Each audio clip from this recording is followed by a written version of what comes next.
Okay. Hi Hugo, how are you? Keeping well, and you? Yeah, I'm fine. Looking forward to the half marathon tomorrow, first time on the competition. Yeah, fantastic. I'm really glad that we have the opportunity to meet here and to take this interview, because I think, well, from a quality perspective, much better than to do a Skype interview. So thanks for your time. Yeah. Hugo, the Hugo Tempelman Foundation, you founded many years ago. You went to South Africa. Can you give us a bit of a background? What led you to, well, maybe step out of the state health system and found your own organization to help and support people?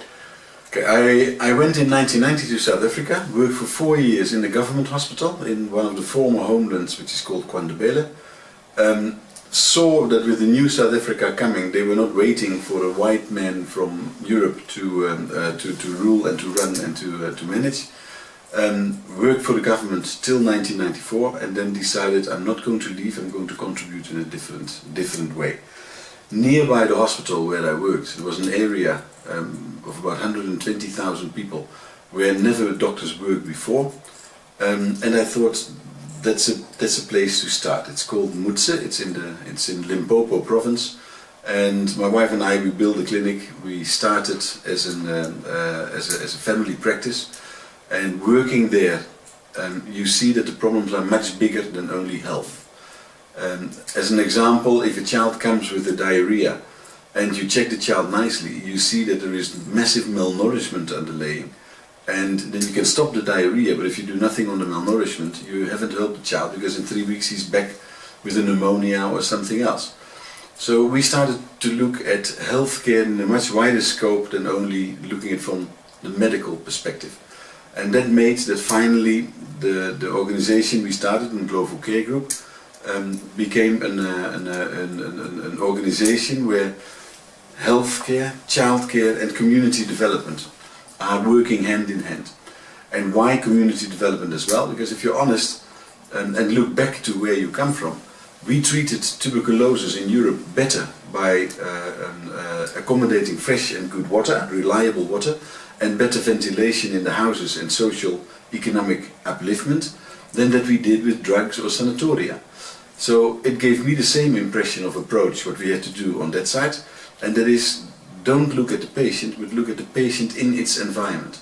And that created finally a complex structure, what we call a community development program, whereby healthcare is a part, childcare is a part, education is a part, but also community development. We work in areas caught in the double poverty trap of the individual poverty and the poverty in the community.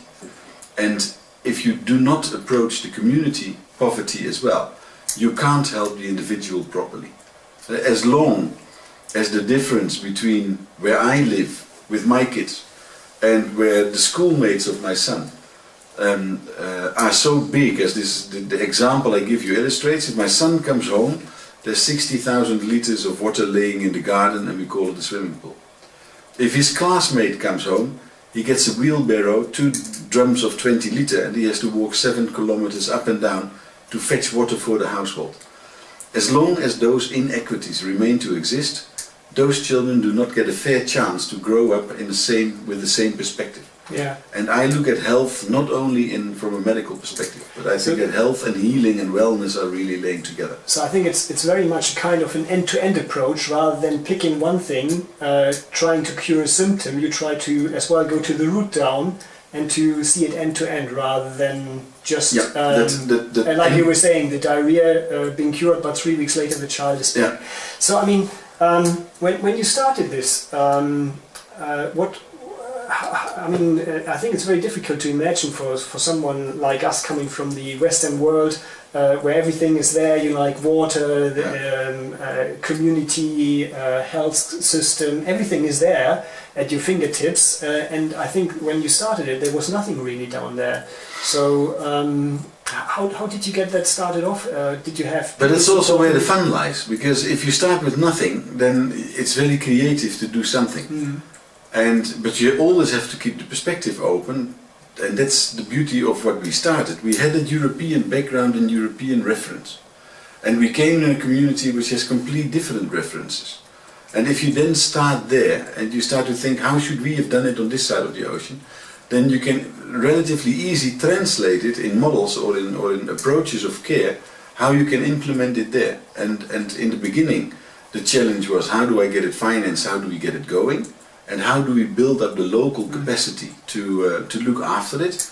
And if now we're 20 years further, and we see that it is completely run by local people, completely capacitated environment, completely incorporated in the systems up there, and then you have done something of what everybody speaks about, and that is make your environment a sustainable environment. So the changes we've provoked in lots of cases will not leave when we leave. They will stay because we have built up the local knowledge and the local capacity to continue with it. And I think that's an interesting concept where we attack the debate where a lot of people say, does development work? And we say, yes it does, as long as you make the local people who receive the aid also part of the solution. And we have always been thinking of those solutions and not of the problems. Fantastic. I think that's how it should be, and I think you and your work and all the people involved have given their really fantastic examples. I mean, I know you now for a couple of years, and I'm really glad that I had the opportunity to meet you and as well to see the project, to understand a bit about it. And I think you've moved on now as well, since you, let's say, implemented or installed the basics. You're now looking as well for bringing up a program for children, I think that are really living in very, very difficult circumstances, who've lost their parents. So can you maybe give us a bit of background to that program and what's behind that, and what's maybe needed there? Because at the end of the day, I think that's what we want to try to collect money for, and hopefully help these children, you know. In South Africa today, 2014, there live more than 2 million children who are orphaned due to the fact that they lost their parents on the HIV/AIDS epidemic. Those children often have no extended family who looks after them. That means that we are confronted with a massive army of children who grow up without parental guidance, without social interference, and often they don't exist. And they are alive, but they don't exist. And what I mean with that is, if those kids go with our social work to the Department of Welfare, Department of Welfare says, okay, where is the death certificate of your parents? And the child of 14 says, I don't know. I said, but where's the marriage certificate of your parents to prove that you're a child of them? And the child says, I don't know. And then they ask, but where is your birth certificate? And the child says, I don't know. And then they say, but where is then your identity number? What is your identity card? The child says, I don't know. And then the system says, well, if you can't answer any of those questions, I can't get you into the system. So you don't exist, I can't help you. And those children are being thrown back to themselves. Those girls can often only survive by becoming prostitutes. And if they don't become prostitutes, they're so vulnerable that they will be raped. Those boys can only survive by becoming criminal. Or they go on drugs and they're completely out of line in becoming adults. And what we try to do with our programs is give those children structure back, give them basic safety back, give them basic needs back, physiological needs like food and water. And if we have secured that, we try to get the children back into school, so that we finally, and it's a long-term trajectory where you work together with those kids, finally get them back into school, give them guidance, give them responsibilities, give them life skills. We can never take away that they grow up as orphans, but we can make them more resilient and stronger in the difficult circumstances where they are, so that finally the outcome of that child is also going to be that he's healthy, that he's responsible, and that he becomes employable.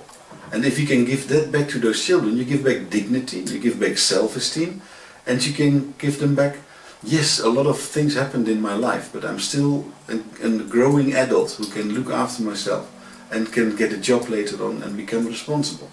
And I think that that is a major task if you see that the group we're speaking about is more than 10% of the total amount of children growing up in the country.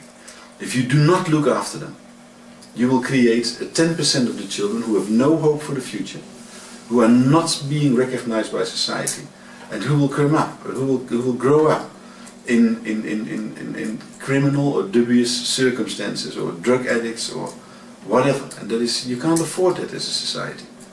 How many? I mean, when I hear that, that's really, to me, it touches my heart when I hear of those children, because it sounds like they don't have any future or hope really. It's very clear which road they go down unless they get some help.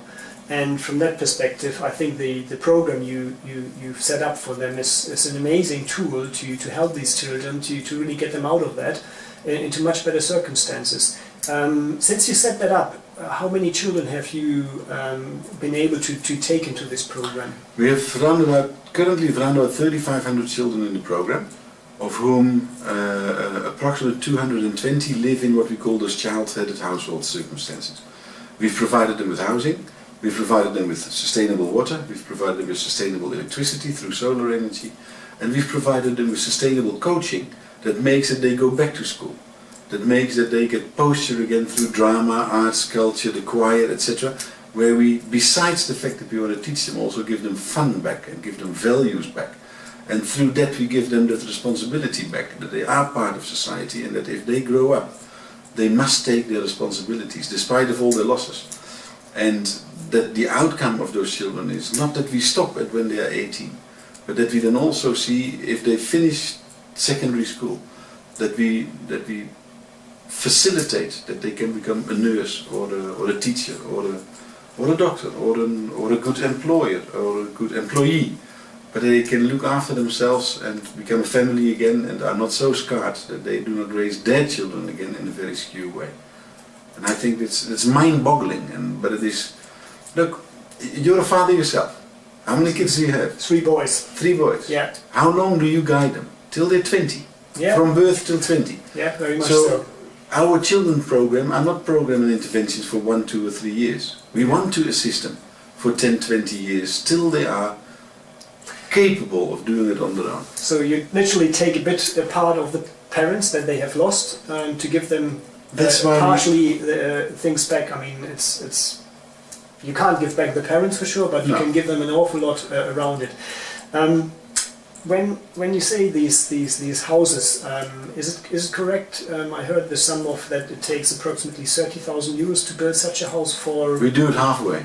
For 15,000 euros, we build a sustainable house which will stand for the next 20 years. Okay. Solar energy powered and with sustainable water. And we build them in clusters of 6, 7 houses so that those kids get stimulated by the achievement of the other households, and that you make them together strong.